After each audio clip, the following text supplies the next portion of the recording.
Next is Donald Hallis.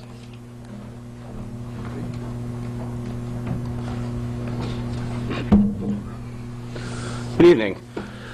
I'd like to first off start by saying thank you for granting us your time so we may voice our opinions and your commitment to staying so late. I would also like to applaud you for your proposal of House Bill 5445 as well as Senate Bill 349. A citizen should not have to think twice if they find themselves in a situation involving any form of drug or alcohol-related overdose. When even a minute can literally determine life or death, it is imperative that a fast reaction for medical aid is made.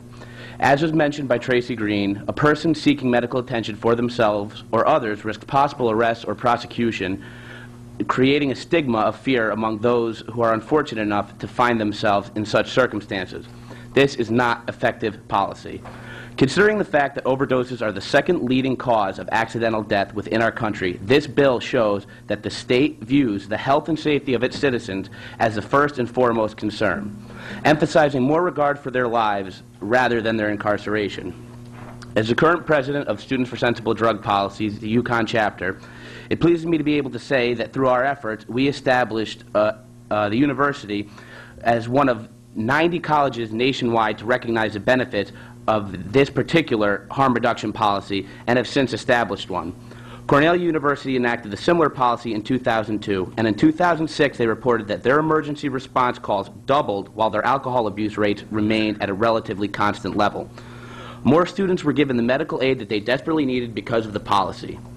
I'm glad to see the state recognize and support less harmful policy, and I urge you to take the next step supporting Bill 349 and acknowledging its positive effects for the state.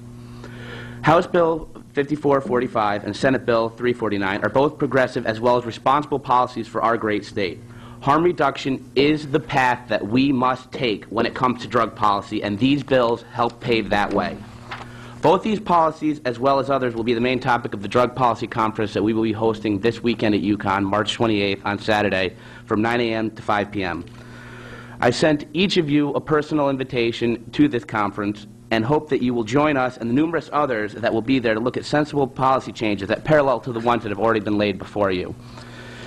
Representative Morris, I know you had a lot of concern regarding Bill 349's effect on the youth, and I really wanted to touch base with you a little bit, have you field some of those questions, because I feel like I've got some really decent answers for you.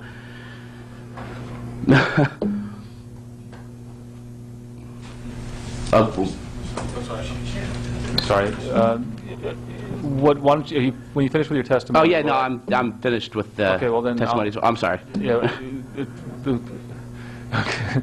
Why don't I say this then? Does anybody have any questions? Sorry. Any members of the committee have any questions? No. Oh, sorry. Okay. Thank you. Thank you very much.